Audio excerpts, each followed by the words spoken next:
paint and brushes, like totally lost my train of thought there.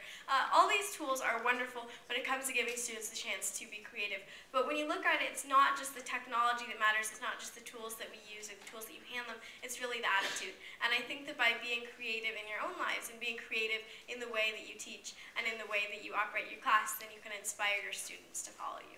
Thank you very much.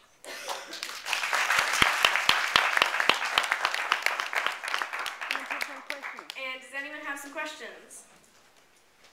Yes? Yeah, there's a buzzword going around called best practices. And administrators like to use this.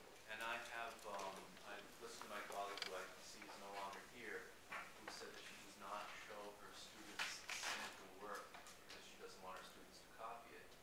And I happen to agree with her. There's a lot of pressure on us teachers to show students sample work.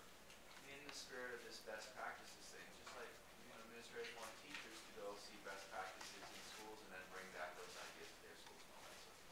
And I think there's a little bit of a misunderstanding in there somehow. I wonder if you have anything to say about showing students sample work versus letting them have a more free palette, so to speak, to work with.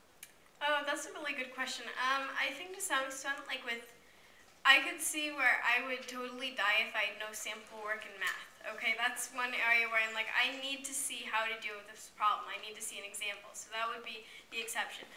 In some other cases, like for instance,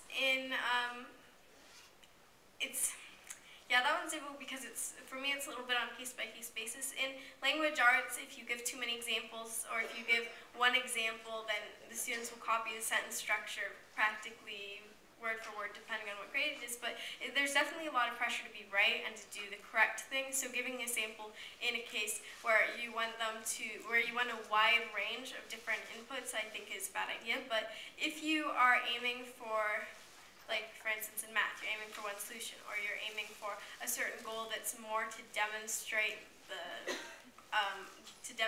they know how to do it or something like that. So I think it's up to the discretion depending on the activity. I can think of some that would be good with samples, some that maybe wouldn't. So yeah, I think it's kind of a case-by-case basis. I wouldn't say never give samples.